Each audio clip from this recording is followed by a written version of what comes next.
साथियों, दोपहर से आप लोग देश भर से आए सामाजिक कार्यकर्ताओं को सुन रहे हैं। यूएनओ से आए कुलमन चौधरी और हमारे विधानसभा के उपाध्यक्ष की भी बात आप लोगों ने सुनी। सबसे पहले तो देश भर के आदिवासियों को नागपुर में आमंत्रित करने के लिए सभी प्रभावशाली सामाजिक कार्यकर्ताओं को आमंत्रित करने के लिए बिरसा ब्रिगेड और आदिवासी विचार मंच के साथियों को हम धन्यवाद देना चाहेंगे। और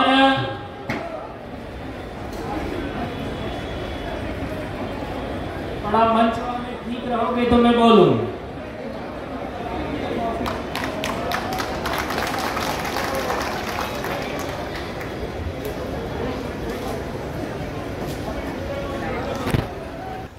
मैं अपनी बात कहने से पहले आप लोगों की एकाग्रता चाहता हूं। यदि एकाग्रचित हो करके आप लोग बात को समझते हैं, सीखते हैं, तो बोलना अच्छा होगा। दोस्तों, बहुत बड़ी मेहनत करने के बाद ये पंडाल सजा है और देश भर के लोग यहां पर आए हैं। हमारे दक्षिणी राजस्थान से भी करीब 100 लोग यहां पर आए हैं। 100 लोग डेढ़ दिन की यात्रा करके यहां पर आए हैं और यहां पर आप लोगों की बातें सुनी। जहां तक बात है पूरे देश में आदिवासियों की समस्याओं को लेकर के, मैं 2002 से समाज में काम कर रहा हूं और मैंने आज तक पाया है कि जहां भी आदिवासियों का सम्मेलन होता है वहां समस्याओं पर ज्यादा चर्चा होती है, लेकिन समस्याओं का कारण क्या है उस पर चर्चा बहुत कम होती है।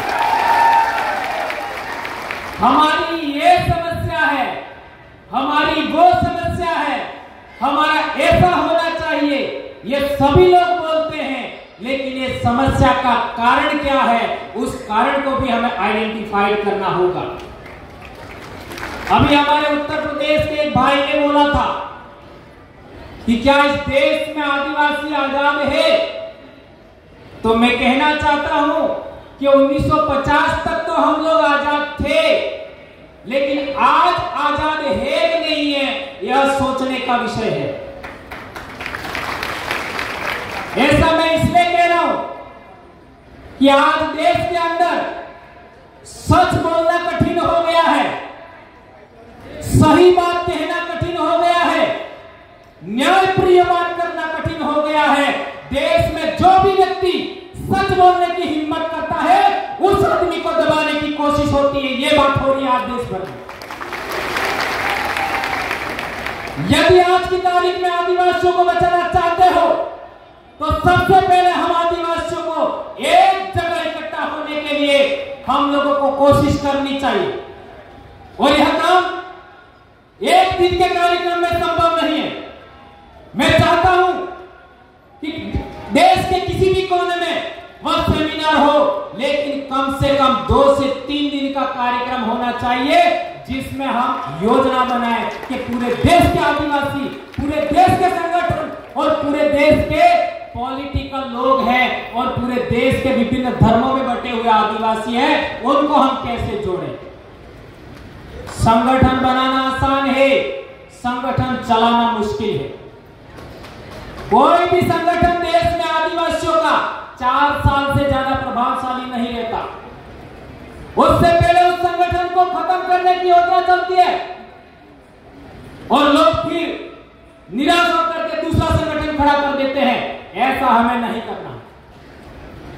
जो भी संगठन कर्ताओं ने अभी तक काम किया समाज के लिए, 5 से 10 साल दिया, उन संगठन कर्ताओं का अनुभव को हमें आगे बढ़ाना चाहिए।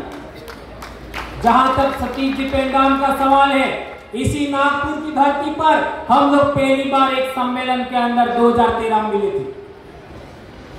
इसी तरीके से हम लोग पूरे देश भर के अंदर विभिन्न सामाजिक संगठन और विभिन्न आपके जो मूवमेंट है उनके अंदर हम लोग सभी सामाजिक कार्यकर्ताओं को सुना और सुनने के बाद अंततः हमने फैसला लिया कि हम लोगों को सामाजिक विचारधारा को इस तरीके से पेश करना चाहिए, इस तरीके से विकसित करना चाहिए कि विभिन्न पार्टियों में बटे हुए लोग हैं वो भी हमारी तरफ आकर्षित होना चाहिए, विभिन्न धर्मों में बटे आदिवासी हैं वे भी हमारी तरफ आकर्षित होना चाहिए, विभिन्न संगठनों में बटे हुए आदिवासी हैं वे भी हमारी तरफ आकर्षित होना चाहिए और विभिन्न रीजनल में बसे हुए आदिवासी हैं वो भी हमारी तरफ आकर्षित होना चाहिए, केंद्रित होना चाहिए।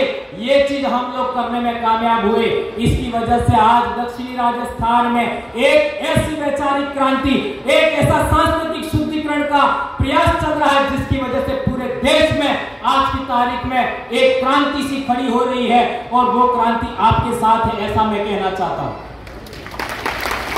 दोस्तों, पूरे देश के अंदर भील आदिवासी सबसे बड़ा आदिवासी समुदाय है और उसका मैं एक सदस्य हूं, वंशानुगत सदस्य हूं। जैसा कि यूएनए में कहा गया कि भीली बोली संस्कृत भाषा से बनी है, इंडो आर्यन लैंग्वेज है, यह बात 100% ही नहीं 101% गलत है, 101% गलत है। कैसे? भीली बोली के अंदर मां को आई कहते हैं, संस्कृत भाषा के अंदर मां को क्या बोलते हैं? मात्र। हिंदी में क्या बोलते हैं? माता। भीली बोली में मां को क्या बोलते हैं? आई। कहां मैच कर रहा है? राजस्थान से लगा करके कर्नाटक तक आदिवासी लोग अपनी मां को आई बोलते हैं। कहां है? दूसरा उदाहरण, हम आदिवासी लोग दक्षिणी राजस्थान के अपने पिताजी को आतो कहते हैं, आतो। संस्कृत भाषा के अंदर पिताजी को क्या बोलते हैं? पित्र। हिंदी में क्या बोलते हैं? पिता। कहां मैच कर रहा है? मैच नहीं कर रहा है। भीली बोली के अंदर बहुत सारे ऐसे शब्द हैं जिसको हिंदी में लिखा नहीं जा सकता, जिसको संस्कृत में लिखा नहीं जा सकता, इवन अंग्रेजी में भी लिखना संभव नहीं है। बहुत सारी महिलाओं के नाम मीरा होता है, मीरा। मीरा को आप हिंदी में नहीं लिख सकते, अंग्रेजी में नहीं लिख सकते, संस्कृत में नहीं लिख सकते। इसी तरीके से दो नदियां या दो नाले मिलते हैं, उस जगह को बेल कहते हैं। बेल। बेल शब्द को आप हिंदी में नहीं लिख सकते, संस्कृत में नहीं लिख सकते, अंग्रेजी में नहीं लिख सकते। कैसे कह सकते हो आप भीली बोली है, वह संस्कृत भाषा से निकली है या फिर इंडो आर्यन लैंग्वेज है? और एक इंपॉर्टेंट बात कहना चाहता हूं कि हमारी बोली के अंदर बकरी को बाकरू ऐसा भी कहते हैं और हिंदी में बकरी कहते हैं और संस्कृत में अजा कहते हैं। तो ऐसे शब्दों का चयन करके बाकरू बकरी, ऐसा शब्दों का चयन करके इन लोगों ने कहा होगा कि भीली है वो इंडो आर्यन है या संस्कृत से निकली है, ऐसा कहा होगा। तो मैं आपको कहना चाहता हूं, मेरी अनपढ़ मां जो कभी स्कूल नहीं गई, वो बकरी को लिए दो शब्द इस्तेमाल करती है, बाकरो और साड़ो। साड़ो, साड़ी। ये राजस्थान से छत्तीसगढ़ तक साड़ी या छेली बोलते हैं बकरी को। सही कह रहा हूं, गलत कह रहा हूं? तो साड़ो ये ओरिजिनल भीली वर्ड है, ये ओरिजिनल इंडिजिनस स्पीचेस का पार्ट है। बकरी है यानी बाकरू जो हम बोलते हैं, यह शब्द ये संस्कृतिकरण की वजह से, लैंग्वेज का संक्रमण होने की वजह से आया होगा, ऐसा कहा जा सकता है। एक और भीली बोली में एक शब्द है, हम आदिवासी कैसे हैं, उसके लिए हमारे वहां एक कहावत सी है, वो आपके सामने में रखना चाहता हूं। आदू आद धूल मूल धनी भील, ऐसा बोलते हैं। आदू आद का मतलब होता है अनादिकाल से। धूल मूल यानी इस मिट्टी के धनी यानी मालिक भील, ऐसा बोलते हैं।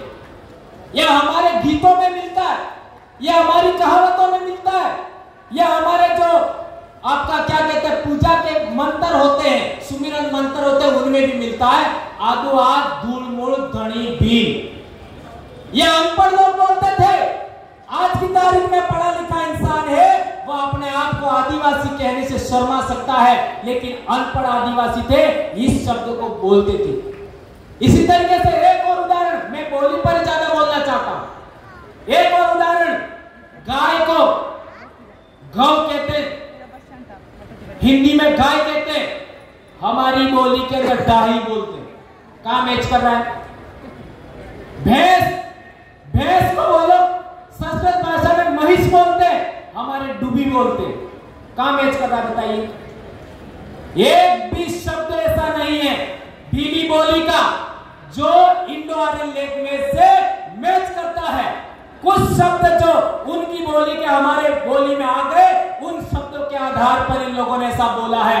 तो ये मैं कहना चाहता हूं कि कोई बंदा ये कहता है, ये साबित करना चाहता है कि भीली बोली इंडो आर्यन लैंग्वेज है और संस्कृत से निकली है, वो पहले भंवरलाल परमार से डिबेट कर ली। मैं खुला चैलेंज दे रहा हूं। 2500 शब्दों का मैंने भीली बोली का शब्दकोश तैयार किया है, 2500 शब्दों का। और बहुत सारे शब्द ऐसे हैं जैसे च, छ, श, अक्ष, तर, ज्ञ, ये शब्द हमारी भीली बोली में होते ही नहीं है और इनके बगैर संस्कृत भाषा नहीं लिखी जा सकती। ये बात ध्यान रखनी होगी। संस्कृत भाषा 10वीं सदी से पहले है या नहीं है, इस पर भी प्रश्नवाचक चिन्ह है। भारत देश के अंदर शिलालेखों में, भारत देश के अंदर साहित्यों में प्राचीनतम उल्लेख मिला है, वो पाली प्राकृत भाषा का मिला है। और प्राकृत भाषा से ही मराठी बनी है, प्राकृत भाषा से ही गुजराती बनी है। ये बात हमको ध्यान में रखना होगा दोस्तों। एक बात और, जो लोग भीली बोली के शब्द बोल नहीं सकते, जो लोग भीली बोली के शब्द बोल नहीं सकते, जो भीली बोली के शब्दों का अर्थ नहीं जानते, जो लोग भीली बोली को समझ नहीं सकते, वो कैसे कह सकते हैं कि भीली इंडो आर्यन है या आदिवासी स्पीचेज है, वह इंडो आर्यन स्पीचेज से निकली है।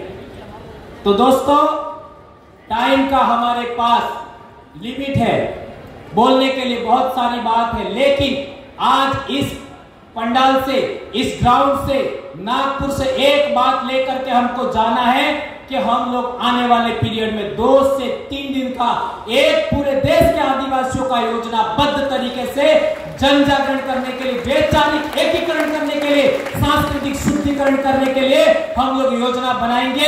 ऐसा मैं आह्वान करता हूं और सतीश जी से कहना चाहता हूं, इस तरीके का रोड मैप और सभी कार्यकर्ताओं को रोड मैप बना करके सबको पुनः इसी नागपुर की धरती पर आह्वान करना चाहिए। हम लोग पिछले 13 सितंबर को 100 से 150 लोग छत्तीसगढ़ रायपुर गए थे। यदि ये अनाउंस पहले हो जाता तो ये जितनी संख्या दिख रही है, इतनी तो अकेले राजस्थान से होती है, अकेले राजस्थान से। इतनी सी बात मैं कहना चाहता हूं। धन्यवाद। जय जोहार। एक नारा हो जाए, जय जोहार का नारा है। 2 हाथ ऊंचा करके, मेरी आवाज बहुत भारी है। जय जोहार का नारा है, जय जोहार का नारा है। अबू आदि सुन रहे, अबू आ रहा है। धन्यवाद।